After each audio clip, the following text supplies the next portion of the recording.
Tere tulemast Võtja tuleviku podcasti. Mina olen Robert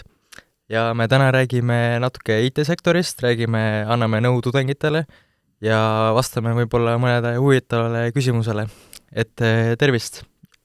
Tere! Kas saate ennast natuke tutvustada? Kes te olete, kust te tulete, mis te teete? Jaa, ikka. Minu nimi on Eerik Tiits ja olen sellises ettevõttes nagu CGI Eesti avaliku sektori divisjoni juht. Ja CGI-s me tegeleme siis tarkvara arendusega ja konsultatsioonidega, et selles mõttes, et analüüsid, arhitektuurid ja kõik selline nii-öelda projekteerimine siis nii-öelda, et kuidas siis leida lahendused probleemidele, mis kliente vaevavad või siis nii-öelda väljakutsed, mida nad tahavad ületada. Tere ka minu poolt, minu nimi on Villu, olen siis samuti tarkvaraettevõttest CGI, töötan arhitekti ja vanemarendajana, et kord ühte ja kord teist. Ja tegelen peamiselt projektiga, mille peamised kliendid on kõik Norras, aga siis tarkvaraarendus on suuresti Eestis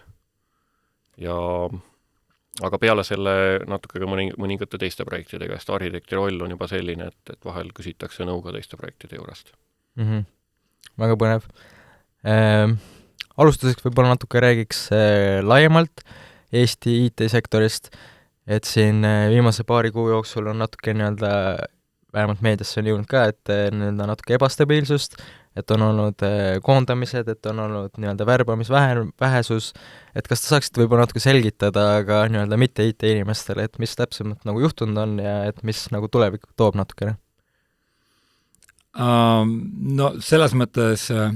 mis on juhtunud, et oleneb, kus kohast me seda vaatame, et kui me räägime, et ma ei tea, Microsoft ja Facebook on 10 000 inimesi koondanud, et siis see, mõnes mõttes on justkui kauge teema meie jaoks, eks, aga samas on ka siin Eestis näiteid, eks, koondamistest ja ma arvan, et eks see on seotud võib-olla sellise majandusjahtumisega, et eriti see mõjutab võib-olla selliseid tooteettevõtteid natukene rohkem, kellel siis nii-öelda see kasv ei ole selline, nagu nad on lootnud ja siis tuleb kulusid vähendada, kuna nii-öelda see rahavood ei tule siis nii-öelda peale nii palju. Aga eks ka teenusepakkujatel võib osutuda keerulisemaks, seegi selles mõttes on pigem nagu teenusepakkuja, eks ju, et me teeme suures osas ikkagi teistele süsteeme, mitte enda toodet, eks ju. Et ka teenusepakkujatel on see mõnevõrra olnud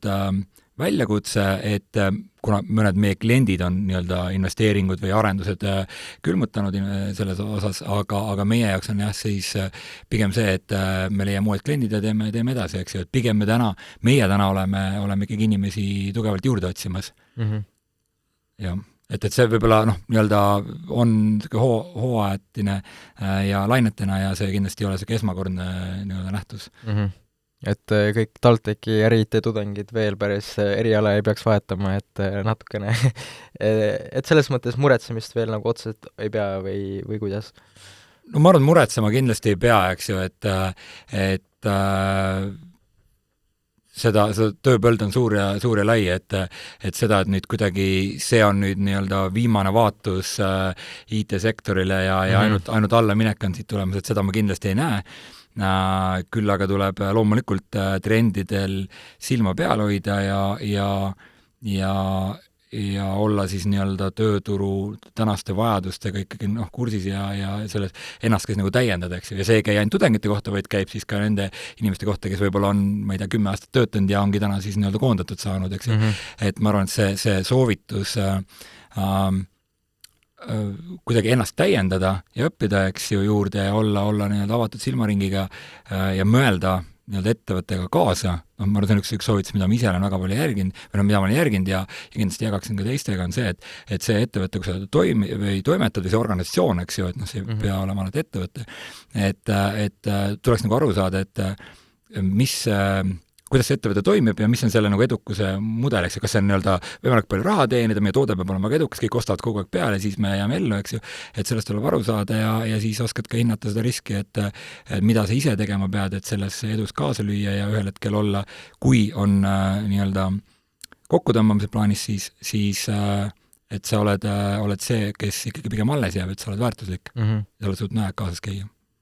Aga et siit ka võib-olla küsimus, et kuidas siis täpselt nende IT-trendide, nagu mis ressursse te kasutate, et nii-öelda ennast pidevalt arendada ja nii-öelda hoida püsivalt ennast värskena? Ja ma kõigepealt võib-olla ütleks veel ka juurde, et ma ei näe samamoodi põhjust kuidagi muretsemiseks, et IT-inimestele tööd ei oleks ja vahet ei ole, mida sa tegelikult IT-s teed. Et isegi kui me räägime nüüd sellistest kaasaja trendidest nagu AI ja nagu näiteks ChatGPT ja kõik sellised asjad, et vähemalt lähitulevikus minu arvamust pidi need asjad veel nii tugevalt ei muutu, et programmeerija elukutse kui selline kaoks või teiste IT-inimeste. Et IT-s on hästi palju tegelikult vaja ka selliseid pehmeid oskusi. On ka vaja, ma pean silmas siin seda näiteks, et klientidega suhtlemist. Et üks asi, mida tasuks võib-olla, et kohati inimesed arvavad, et IT on nagu selline ala, et sa istud kuskil nurgas ja proged või oled siuke üsna asotsiaalne, et pigem ma ütleks, et IT on väga tugevalt suhtlemine. Et IT-sse minnes ja oleneb natuke muidugi, mida sa seal teed ka, et kui sa oled väga hea arendaja, siis võib-olla on sulle võimalik olla nagu selline arendaja, kes tõesti on isolatsioonis ja kirjutab super ilusat koodi. Aga enamasti ikkagi on väga palju suhtlemist tegelikult IT-s, kui sa oled natuke liikunud edasi sellisest tavaarendaja staatusest.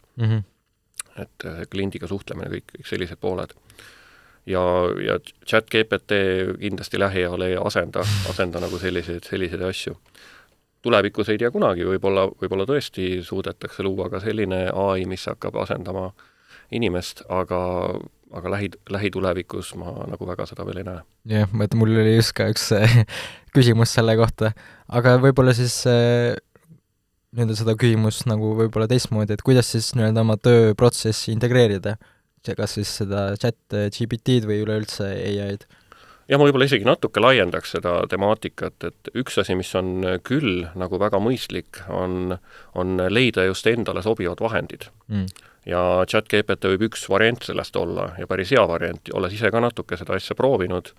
Ma olen täiesti nõus nendega, kes ütlevad, et ta võib väga paljudel juhtudel asendada Google'it ja olla isegi parem. Aga samas tuleb ka olla ka natuke ettevaatlik, sest ma tegin näiteks katsetuse ja küsisin sealt Skype'i kohta, et mida ChatGPT jätab Skype'ist. Seal tuli erinevatel küsimustel tuli natuke erinev vastus ka,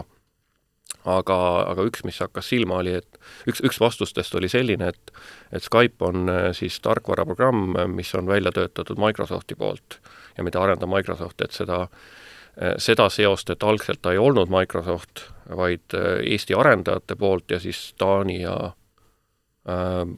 Rootsi vist oli, kus see idee nagu tegelikult alguse sai, oli vist niipidi. Et kohati lihtsalt arvatakse, et Skype on nagu Eestis on ideeliselt ka alguse saanud, et tegelikult ju ei ole. Et see tarkvaraarendus ikkagi oli Eestis, aga idee tuli ikkagi Taanist ja Rootsist. Aga selles mõttes jah, selline IT-s on kindlasti hästi oluline pidev õppimine, ja see pole ainult see, et sa õpid nagu uusi programmeerimiskeeli või siis uusi tehnoloogiaid või seda domeeni tundma, milles sa parajasti töötad, vaid ka see, et sa õpid tundma oma töövahendid hästi ja leiad sellised kõige sobivamad vahendid, et seda ma olen küll päris tihti märganud, et inimesed on kinni nagu selles, ka IT-inimesed, kes võiks olla väga vastuvõtlikud igasugustele uuendustele, on ikkagi kinni nendes trendides või nendes vahendites, mida nad kasutavad, ja kohati isegi olla teadlikud, on olemas paremad viisid selle jaoks. Et selline pidev õppimine igalt poolt on nagu oluline. Ja võib-olla see ChatGPT kasutuse osas kommenteerida, et ma ei tea, kui palju ta täna võib-olla nagu arenduse osas veel aitab ja asendab, aga võib-olla nii-öelda tööle saamise osas või kuidagi enda profiili ja sellise nagu selle sõnastuse ja selle nii-öelda alternatiivide otsimise, et kui sa oled nagu oma mõttega kinni, me nagu näeme ka seda, et kandideeritakse ja siis tuleb sealt kusagilt CV Online'ist, CV Keskuse näite põhjal kirjutatud motivatsioonikiri ja nimi on ära vahetatud, kõik see sõna ülesehitus, nagu lause ülesehitus samamoodi, et võib-olla sellist nagu, ja ma lihtsalt olen näinud nagu erinevad viise, kuidas kas või LinkedIni profiili üles ehitada, mis on see slogan, mis sa sinna paned, eks ju, ja sa nagu saad saad sellega nagu mängida, täiendav nagu annad mingit sisendit talle ja siis ta pakub sulle versioone, sa saad öelda, et okei, pane midagi, et tee seda nagu more funny, eks ju, või midagi sellist, eks ju, või more professional, eks ju. Et see on võib-olla asi, millega saab täna täitsa mängida ja paistavad silma, et sellist nii-öelda tavapärasusele natukene täiendavat sellist lisa tuua. aga kas see mitte just nagu ka milliks mõttes nagu backfire'ida ei saa, et see AI poolt genereeritud tekst, et see on just kuidagi nagu äratuntav või et nagu kõik hakkavad samamoodi kõlama ja kõik kasutavad sarnaseid nii-öelda keerulisi sõnu ja lauseid, et kas see nagu oht ei saaks olla? No ma tahaks uskuda, et seal on variatsioone rohkem kui nii-öelda kahe siis töökulutust nii-öelda näidistus, eks ju. Et selles mõttes seda ohtu veel võib-olla ei ole ja arvestama peab ka sellega, või okei, et see nagu sisend, kuidas küsida, see on ilmselt juba inimesest natuke nagu tulenev ja see, mida ta nagu nii-öelda, mida ta küsib täpselt ja mis see sõnastus on, et kui sa ütledki, et anna mulle tarkvaraarendaja mingisugune motivatsioonikiri, eks ju, siis ilmselt tulemus on üsna selline lakooniline, mida sa pead hakkama siis nii-öelda täpsustama, eks ju, ja see, kuidas keegi täpsustab, et see tegelikult kasvab erinevalt, samamoodi see Skype'i näide, et sa võid nagu erinevalt küsides saada ka tegelikult valesid vastuseid või valesid järeldusi, aga see on nagu üks viis ja üldse selliseid turunduslike tekstide tegemist ja sellist, et tegelikult ka LinkedIn on ammu pakkunud täna seda, et ta vaatab sinu profiili üle ja pakub sulle välja, et see summary lugu sinust, eks ju, et olengi, ma ei tea, tipp IT-professionaal, kes on lõpetanud ja ma näen seda väga tugevalt või väga sageli, et very skilled, mis iganes tarkvaraarenduses, mis on omandatud siis TalTechis või kusagil mujal, eks ju. Et see ongi lihtsalt selline väga robustne nii-öelda algoritm, mida ta siis soovitab. Aga et see ChatGPT saab siin nagu lisa juurde tuua. Loomulikult räägitakse sellest, et kas siis nagu inimfaktor nii-öelda ühel hetkel kaobki ära, et vaatagi, et väga hästi kirjutab inimene, eks ju, aga tegelikult ei suuda mitte midagi kirjutada, ta kirjutas lihtsalt hea küsimuse või midagi sellist, on ju. Et selles kohas ja kui selle juurde üldse, et kas ta nüüd töökohta ära võtab, siis ma arvan, et paar sellist head kommentaari ükskõik mis eluvaldkonnast, eks ju, et kas me räägime, ma ei tea, juristidest või me räägime arendajatest, on see, et kas ta võtab töökohad ära, et ei, ta ei võta aga ta võib võtta nendelt, kes ei oska töövahendit kasutada, eks ju. Et need, kes oskavad asju enda kasuks tööle panna, nendelt ei võta ja teine asi, mida tegelikult nii tarkvaraarenduses kui ka selles juuravaldkonnas nii-öelda saab öelda, või ma olen näinud, et on nagu öeldud, et selleks, et ta võtaks töö ära, peaksid inimesed suutma osata oma probleeme kirjeldada väga selgelt. Nii et we are saved, eks ju. Et kuna väga suur osa IT-st täna, ilmselt olete näinud seda nii-öelda koomiksit, kus seda kiige tellimine, eks, et mida keegi tahab ja mis lõpuks välja tuleb, et väga suur osa IT-st, mida Villu ka nii-öelda mainis, on see suhtlemine just selle nimel, et okei, et kui keegi ütleb, et ta tahab saada nii-öelda mingit funktsionaalsust, siis see, me võime seda nagu 10 erineval viisil teha, aga see, et mida ta täpselt tahab, kuidas see täpselt olla võiks, kuidas tema kasutajad tegelikult sellega nagu rahul jääksid ja temal oleks siis mis iganes nõuded täidetud, et selle välja selgitamine on see nüüd inimfaktor seal juures täna veel jätkuvalt. Jaa, ChatGPT praegu on minu hinnangul veel sellises seisus, et ta on justkui nagu selline keskmisest targem kolleeg, kes võib sageli samas ka eksida. Et tulevikus võib olla täiesti, et ta on sinust palju targem kolleeg juba, aga küsimus on ka selles, mis osas. Et üks tulevik, mida ma nagu ChatGPT-l ja taolistel vahenditel näen, on võib-olla see, et programmeerija saab keskenduda või tarkvara looja saab keskenduda rohkem sellele, et luua nagu see reaalne väärtus. Et kui me loome mingit süsteemi, et luuagi täpselt see süsteem, mis inimestele on vajalik. Ja kogu see tehniline pool ja sellised detailid seal tehnikas, et seda nagu lihtsustada selliste AI vahendite abil. Et, aga see jääb ikkagi alles vähemalt esialgu, et keegi peab nagu mõtlema, peegeldama selle reaalse elu probleemid sellesse IT-maailma ja leida nagu sobivad vahendid, kuidas seda peegeldust teha. Et kindlasti on võimalik AI-d ka selles osas õpetada ja teha targemaks. Aga ma arvan, et pigem on see tulevik selline hea koostöö, mitte nagu, et keegi võtab kellegi midagi ära. Jah, selles mõttes see on siuke lohutav mõte või mitte lohutav isegi, vaid pigem siuke positiivne vaade tulevikku, et ma olen ise ka pigem selle poolt. aga vahepeal käis meil läbi ka nende ressursside kasutamine, eks ole, AI-ga kindlasti üks nagu ressurss, mida saab ära kasutada, aga et kas teil on veel mingeid soovitusi näiteks tudengitele just nagu tulevikus mõttes, et mis on niisugune hea trend, mida veel praegu ei kasutata ära, aga mis oleks nagu väga kasulik, et kui nüüd hakkaksite õppima või oskaksite? No neid valdkondi tegelikult hästi palju ja üks küsimus on kindlasti see, et kuhu poole sa ise tahad suunduda. Et CGI ettevõttena tegeleb peamiselt selliste ärilahenduste ja sedalaadi lahenduste välja töötamisega, aga samas on näiteks ju ka hoopis selline valdkond nagu mängude programmeerimine. Tegelikult on ka CGI-s olnud natuke seda mängude programmeerimist, aga küll natuke vähem. Et sellest kindlasti natuke sõltub ka, et mis valdkondades peaks end rohkem arendama. Sest kui me räägime näiteks sama mängude programmeerimisest, seal on matemaatika tõenäoliselt päris oluline. Sa ei pea olema matemaatika geenius, aga sa pead tundma seda matemaatikat piisavalt, et kõike seda teha, mida nagu mängudes vaja on. Kui me räägime sellist ärisüsteemi arendusest, siis selline kõrge matemaatika ei pruugi olla võib-olla kõige olulisem selle asja juures, igasugune programmeerimine, kõige olulisem on ikkagi loogika ja selline tehniline mõtlemine. Aga on kindlasti valdkondi, kus on rohkem matemaatikat vaja, valdkondi, kus on vähem matemaatikat vaja, aga neid selliseid trende on väga erinevaid, et kindlasti üks asi, mida tasub, on neid trende jälgida, et mis nagu maailmas toimub ja mida nagu soovitatakse lugeda blogisid nendelt inimestelt, kes selle asjaga igapäevaselt tegelevad ja keda kuulatakse ka. Üks asi, mida ma kindlasti tahaks mainida, on automaattestimine. Et kõik automatiseerimine, et üks asi, mis näiteks on testimise juures hästi oluline, on see, et eesmärk ei ole tingimata see, et me nüüd kaotame ära manuaaltestimise, et inimtestimine kaob ära. Aga küll aga küsimus on selles, et kui me laseme välja uue tarkvara versiooni, siis kui meil automaattest ei ole, peab testima tegelikult ära kogu funktsionaalsuse, sellepärast, et kui mingisugust koodiõppi kuskil muuta, on alati väikene šanss olemas, et ka see koht läheb katki, mida sa üldse ei plaaninud, et see kuidagi muutuks.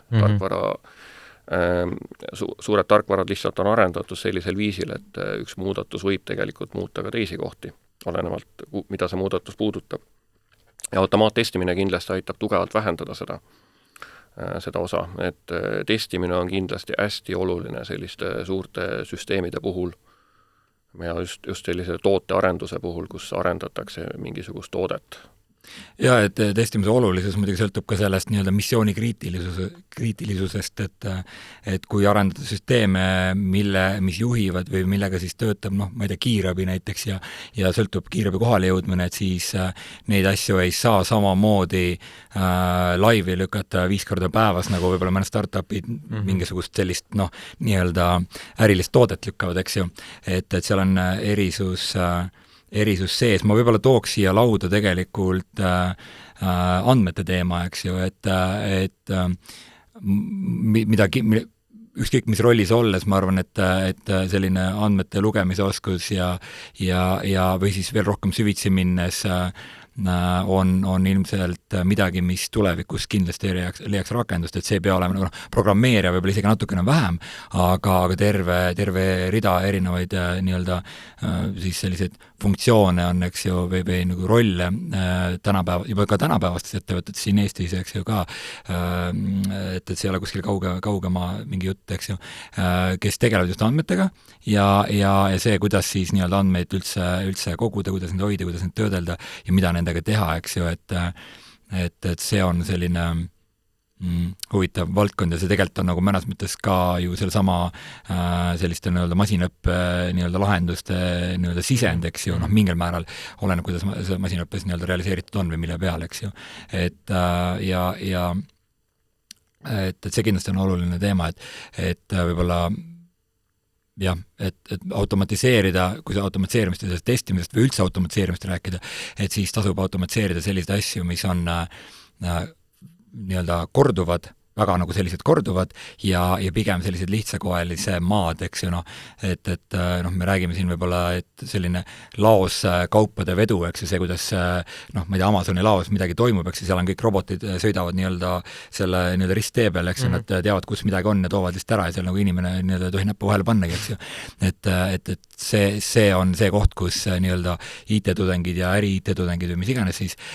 ilmselt leiavad tulevikus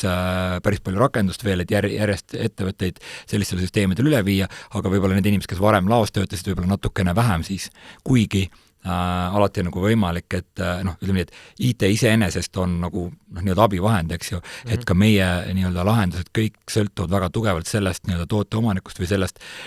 kes on see tellija, eks ju, ja keegi, kes saab sellest probleemist aru, et IT-inimene ei tule kohale ja siis ta õpib selle laohalduse nagu selgeks, eks ju, vaid enamasti on sealt keegi, kes on väga pikalt selle valdkonnaga tegelenud ja siis tema siis nii-öelda juhendab või siis nii-öelda tellib või kirjeldab seda, kuidas ta, mida siis tegelikult vaja, mis nõuded seal on ja nii edasi ja siis IT-inimesed nii-öelda piltlikult öeldes teevad selles valmis, eks ju. Et selles osas ma arvan ka, et see ei ole nii, et et ühel hetkel tulevad IT-mehed kohale ja teised panevad siis nii-öelda kaustikud kinni ja lähevad koju, eks ju, vaid pigem sealt koostöö tegelikult võiks nagu edasi minna ja seda koostööd on päris pikalt, ma arvan.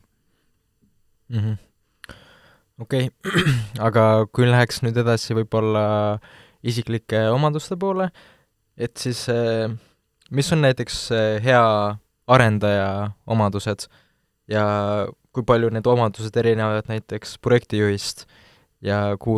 nende kahe isiku vahele, kuhu see nii-öelda arhitekt veel mahutub, et 3 väga nii-öelda natuke erinevat inimest, aga mis on kõige need silmapaistvamad omadused kõigil neil? Eks see natuke on kindlasti subjektiivne, kuidas inimesed seda näevad ja natuke sõltub ka sellest, et mis projektis sa parajasti oled, aga üks asi, mis on hästi oluline, on see, et sul on kogu selle asja vastu huvi. Et sellest saab kõik alguse.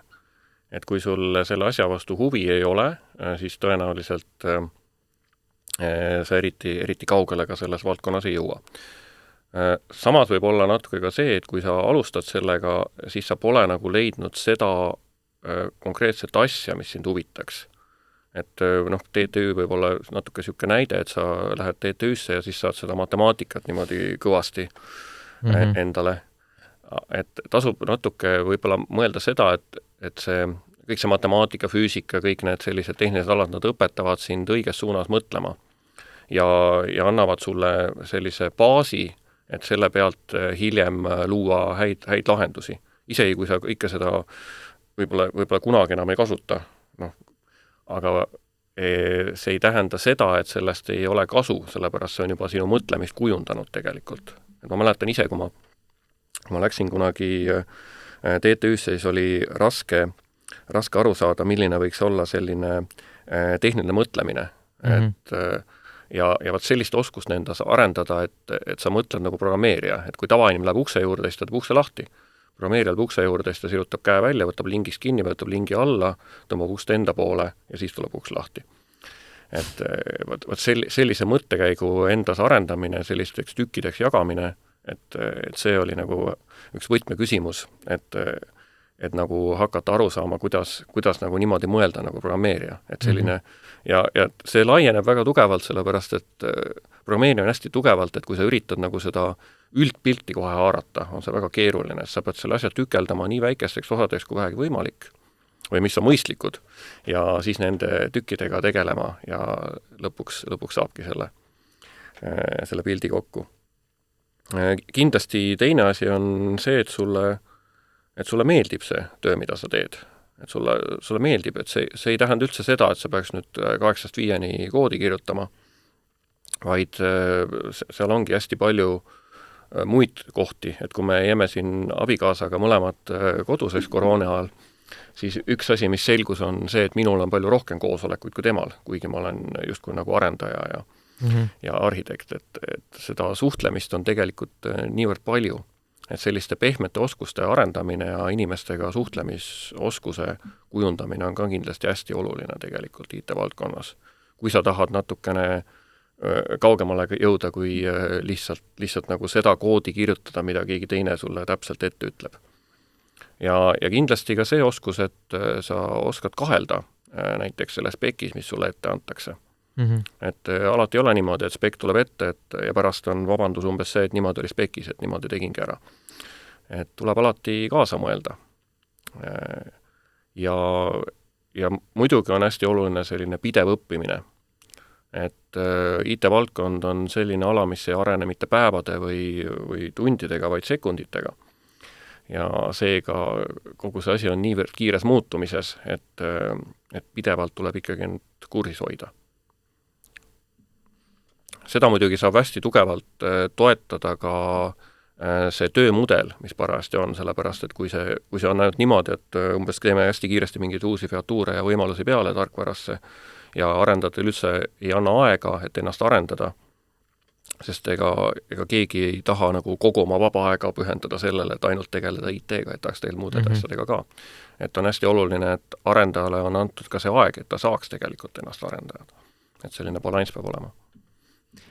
Jaa, et ma arvan, et paljud need asjad kehtivad ka siis projektijuhi või teiste rollide puhul, eks ju, et aga lihtsalt tööülesanded on võib-olla nagu mõnevõrra erinevad, et arendajad, ütleme keskmine arendaja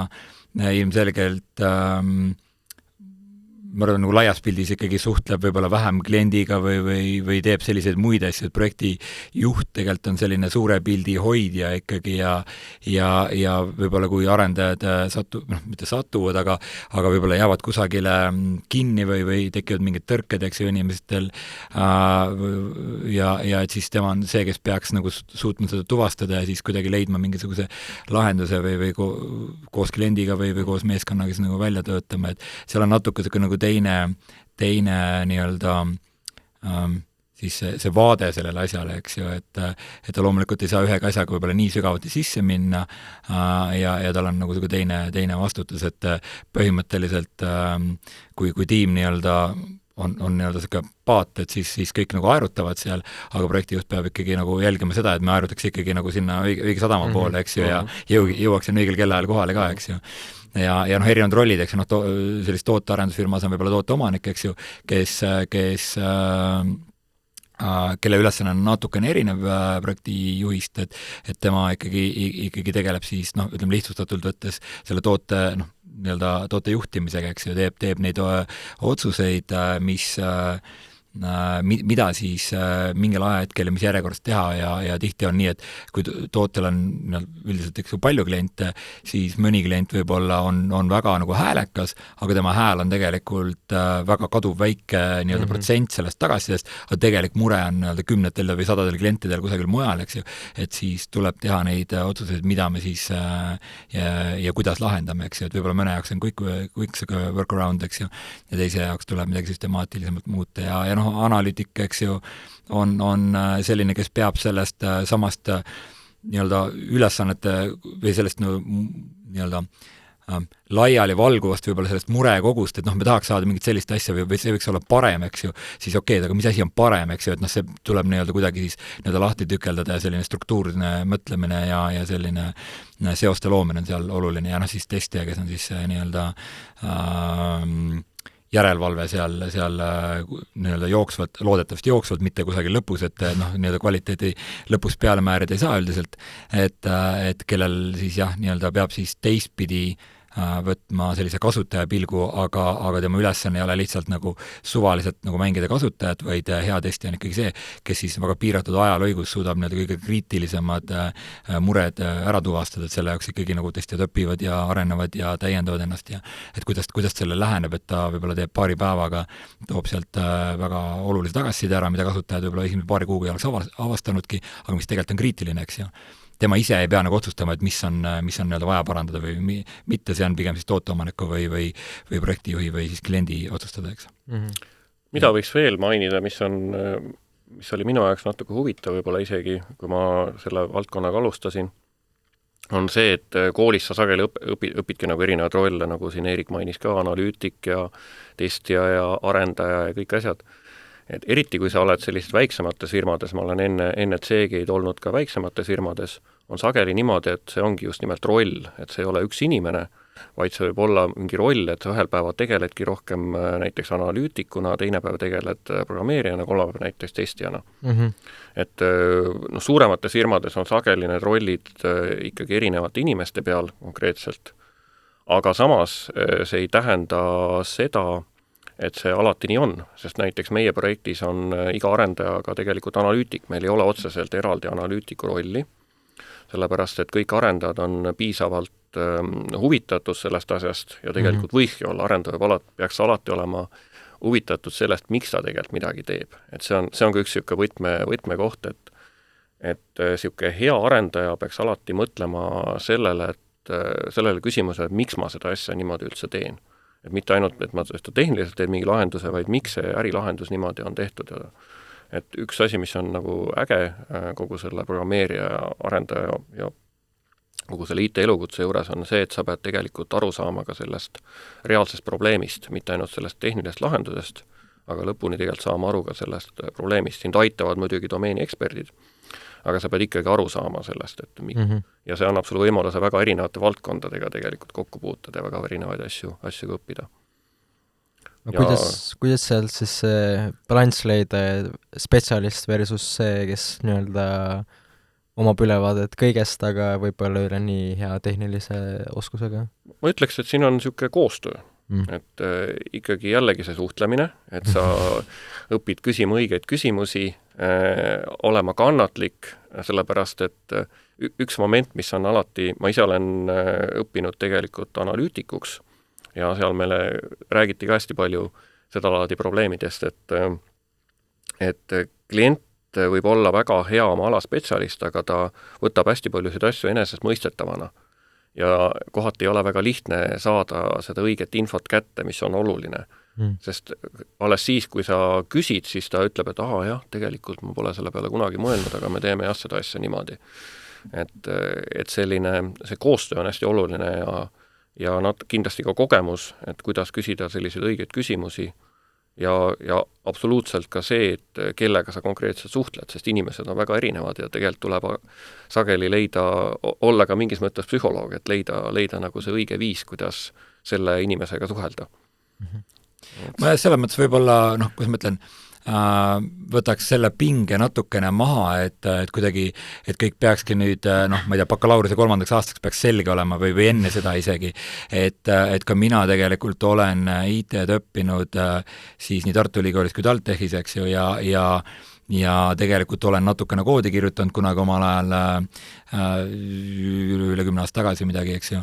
ja siis sattusin tarkvara testimise peale just, et see tundus hästi huvitav ja väga paljud nii-öelda sõbrad olid siis ees, eks ju, ja kes sellega tegelesid. Ja see oli tegelikult päris huvitav, ma umbes 5 aastat tegelesin siis erineval tasemel sellega testi juhtimiseni välja, eks ju, suurtemates projektides ja sealt edasi vaatasin, et et see on päris hea, aga projekti juhtimine tundub nagu huvitav ole, et lihtsalt mind häiris mõned asjad nendes projektides, kus ma olin osalenud ja siis mõtlesin, ma tahaks ise paremini teha, eks ju, ja siis nii-öelda sain selle võimaluse, olin projektijuht mingi aeg, mõtlesin, et see on ka päris hea, aga tegelikult ma tahaks natuke nagu rohkem mõjutada seda, mida me üldse, mida me teeme ja kuidas me teeme, et siis selline ärijuhi ja nüüd siis divisioni juhi roll on sealt edasi, eks ju, on see olnud, eks ju, seda võimaldanud minule, et ma selles mõttes olengi selle aja jooksul õppinud tundma erinevaid rolle ja andnud igale rollile loomulikult ka aega, et kui siin Villu mainis kannatlikkust, siis ma arvangi, et ja see balanssi leidmine, et see võtab natuke nagu aega, et kui täna nagu, ütleme, et koolisemester on mingi pool aastat, eks ju, seal alguses on mingi õppeaine sissejuhatus, siis kuskil lõpus tuleb 2 kuuga mingi projekt ära teha kambaga, eks ju, et enamus projekte meil ei näe nii välja. Et see sisseelamine võtab mingil määral aega, saad sellest domeenist saad aru, et et kuidas siin midagi toimub ja siis võib-olla tunnedki seda, teed ühe projekti, teed teise projekti ära, vaata, kas see roll on mulle nagu huvitav või tegelikult ma tahaks sealt välja saada ja seda tasub oma juhiga arutada ja siis on võimalik tegelikult, ma arvan, liikuda, et meil on väga paljud inimesed, kes ongi olnud kas projektijuht või ja läinud analüütikuks või arendajad, kes on analüütikuks läinud või analüütik, kes on arendama hakanud ja testijatest, mis iganes, eks ju, et liikunud ka arenduse peale ja nii edasi, et seda liikumist on omajagu, et seda äratundmisrõõmu on või noh, seda nagu tekib ja eks aja jooksul võivad ka eelistused muutuda. Ja ma ütlengi, et ma ise tegelikult, kusjuures käisin, Villu rääkisin koolist, ma ise käisin bakalaurusega ja käisin Tartu Ülikoolis läbi, eks ju, infotehnoloogia seal tol hetkel ja siis läksin tööle ja töötasin mitu aastat enne, kui ma magistriks tagasi tulin. Ja just ma arvan, et see on võib-olla isegi nagu mõnes mõttes midagi, mida ma julgeks nagu soovitada inimestel, et just sa võtad, noh, see on natuke nagu agiilne, et sa teed selle nii-öelda bakalaureuse sprindi ära, siis sa töötad, teed mingi töötamise sprindi ära ja siis vaatad, et okei, et noh, mida ma siis tegelikult nagu edasi teha tahaksin, eks ju. Et kas ma lähen nüüd äri-IT magistrisse, kas ma lähen nüüd andmeteaduse magistrisse või küberturvalisuse suunda või kus ma nagu minna tahan selleks või ma lähen see e-riigi mingi magistri kava on ka, eks ju, jah, ma täpselt nime ei tea, eks ju, aga olen kursis sellega, et võib-olla või lähen üldse kuskil mujale. Füüsikaga süvitsi, mis iganes. Et selles mõttes, aga seal peab jah see nii-öelda, tuleb siis nagu hinnata, et kui tõenäoliselt sa tagasi tuleksid, eks ju, et kui sa ühe korra tööle lähed, et siis on tegelikult vajab nagu mingit motivatsiooni, et tagasi minna. Et selles mõttes see risk on alati, et võib-olla ei jõuagi tagasi, et Jah, siin ma hakkasin ka mõtlema selle asja peale, tegelikult hästi oluline on ka see osa, et ülikooli haridus on üsna selline akadeemiline ja abstraktne. Loomulikult on seal praktilisemaid asju ka, et sa konkreetselt kirjutad koodi ja teed asju. Aga üks asi, mida kindlasti ka soovitada, et kui see valdkond huvitab, on hakata iseseisvalt ka natuke proovima mingisugust rakendust kirjutada. Sest väga paljud probleemid tegelikult saavad ka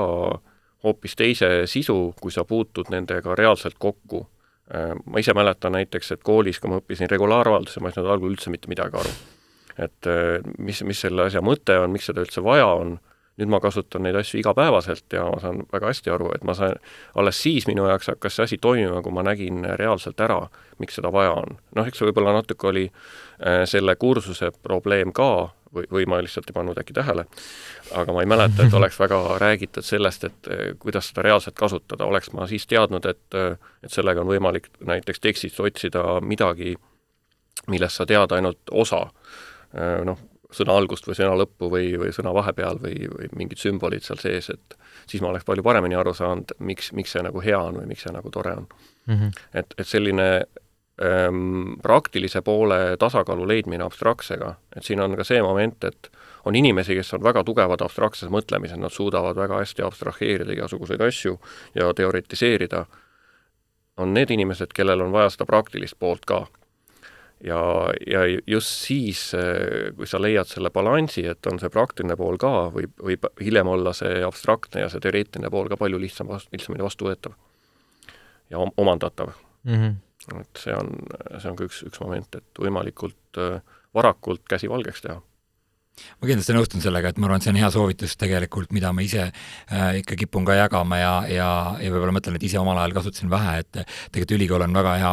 aeg, kui on nii-öelda olemas õppejõud, kes õpetavad, eks, kui ei saa isegi mingist teemast aru, siis uuri juurde või kasutad õppejõu nii-öelda kaarte, eks ju,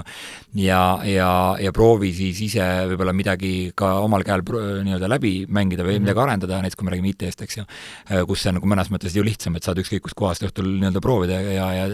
kribada veits, ja teine võimalus või teine nii-öelda täiendus veel sellele, et on ju kaastudengid, eks ju, et proovige midagi koos teha, sest meil on praktiliselt ei ole projekte, kus me teeks üksi midagi, et me ei ühtegi sellist suuremat süsteemi ei saa niimoodi valmis teha või mingisugust eluaja jooksul võib-olla saab, aga et kasutage see võimalus, seal tekib juba see tiimitöö tunnetus ja nii edasi, ja kui te ühel hetkel nii-öelda satute töövestlusele või mingisugusele intervjuule või ka sinna kusagile tiimi, siis see tegelikult on see skill, mida tegelikult ka meie ootame inimestelt, et nad oleksid võimelised kui vähemalt mingil tasemelgi nii-öelda tiimis toimuma, eks juba. Et see on kindlasti väärtus ja miks mitte seda juba proovida mingi selliste nii-öelda kas või sahtli projektide puhul. Ja kandideerides, IT-tudengid toodetakse nii-öelda lõpetavad iga aasta päris palju, eks ju, neid kandideerivad igale poole, me saame ka neid CV-st väga palju, ja kui ta ongi niimoodi, et lõpetasin TalTechi ära, tead siit kogu lugu punkt, eks ju, siis väga raske neid CV-st eristada. Aga kui sa tood välja, et sa oled teinud mingeid selliseid probleeme, sa oled teinud mingisuguseid, mitte probleeme, vaid probleemi lahendusi oled realiseerinud, eks ju, või sul on nii-öelda sahtleprojekte, mida sa teinud oled, ja võib-olla sa oled kusagil, ma ei tea, häkatonil mingi auhinna saanud või midagi sellist, siis see nii-öelda loomulikult tõstab kohe nagu ülesse poole, eks, et okei, et siin on kas siis huvi on ja valmisolek ja nii edasi, et ja ilmselt ka mingi kogemus, eks ju. Et see on kindlasti soovitus. üks soovitus, mis veel võiks anda, on see, et kui see võiks toimida täiesti ka ülikoolis loengus, et kui sa ei saa aru sellest materjalist näiteks, mis sulle seletatakse, IT-valdkond on selline, kus on internetis tohutult palju ressursse ja tohutult palju materjali praktiliselt kõikide teemade kohta. Et lihtsalt võtta alternatiivne allikas ja proovida sealt lugeda seda. Ja küsimus on selles, et inimesed on erinevad ja see, kuidas keegi mingit infot vastu võtab, on ka erinev. Et osade inimene seletus sobib sulle lihtsalt personaalselt paremini kui kellelegi teisele. Ja ma olen omal käel seda hästi palju näinud, et ma võtan ette mõne blogi, kus üritatakse midagi seletada ja mitte midagi aru. Siis võtan mingi teise blogi, kus räägitakse samast ajast, mul hakkab see asi kohale jõudma, võtan uuesti esimese blogi ja nüüd mul on juba piisav teadmine, et ma saan sellest materjalist ka juba aru. Sest seal võib olla näiteks see moment, et see inimene eeldab, et sa tead juba midagi või ta isegi ei ole mõelnud selle peale, et keegi ei võiks teada nagu seda, mida ta seletab. Ja siis ta räägibki sellest niivõrd üldiselt, et sul tekibki on väga keeruline aru saada. No ma arvan, et see rakendub ka väga paljudele teistele erialadele kindlasti, et see on väga hea asi, mida teha, ehk siis kuulajatele ka, et tehke ülikooli väriselt asju juurde, tehke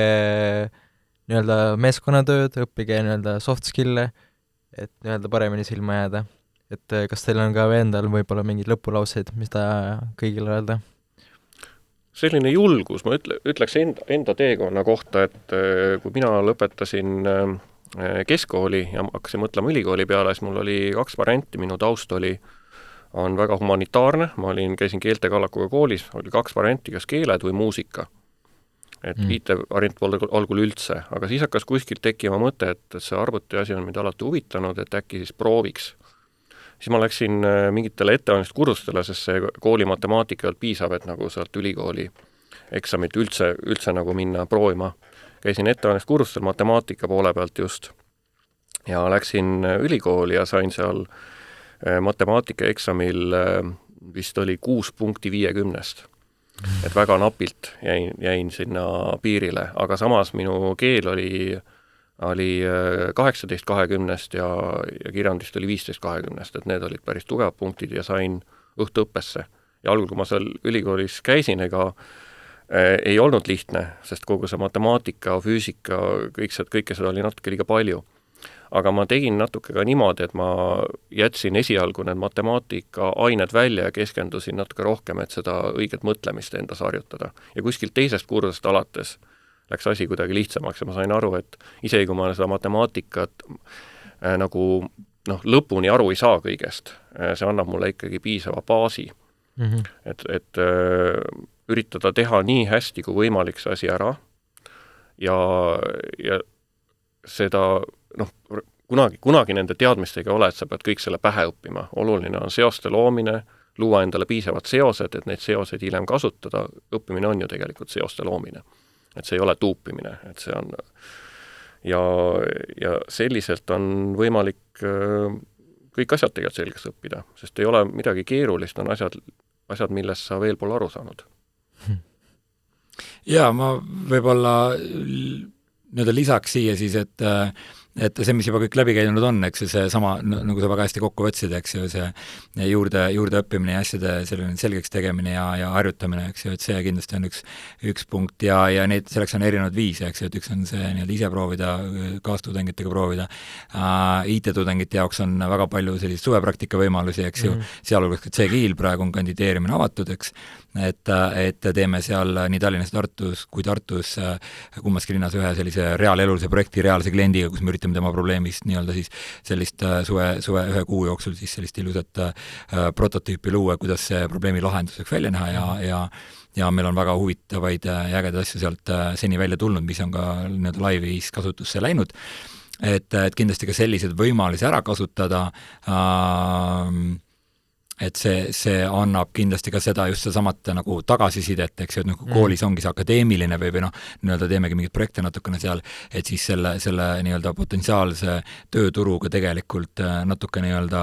seost luua ja katsetada ja saada tagasisidet, kuidas seal nagu see töö võiks olla ja sellest tekibki mõne arendaja jaoks, et okei, et kuule, see testimine oli päris huvitav ja analüüs on päris huvitav, ma tahaks seda probleemi rohkem nagu lahata, mitte niivõrd progeda, eks ju. Et juba sealt tekib ja ta võib-olla juba 3. kursusel või mis iganes kusagil siis oskab selles osas rohkem rõhku panna. Et jah, ma arvan, et võimalusi on ja noh, kui muud ei aita, siis otsida kas või Google'isse väga lihtsalt märksõnu ja hakata selle pealt vaatama, et tegelikult see info on kõik nagu olemas, et jah. Ja CGI on ka Võti tuleviku messil olemas, nii et külastage meie boksi, eks ju. Võib-olla saab ka küpsist. Ja ütleks veel selle, et minu jaoks näiteks see IT-töö on võrreldav mingis mõttes nagu ristsõnade lahendamisega, ainult see on veel ägedam, palju ägedam kui ristsõnade lahendamine. Et sa põhimõtteliselt ei lähegi nagu tööle, vaid sa lähedki tegelema sellega, mis sulle nagu meeldib. Jah. Väga, väga meeldiv, et kogemused on need ikkagi, mis maksavad ja et kandideerige praktikale, tulge messile, et saate need praktikakohad endal kindlasti kätte, et jah, väga meeldiv vestlus oli. Aitäh teile! Aitäh! Ja aitäh ka kuulajatele! Tšau!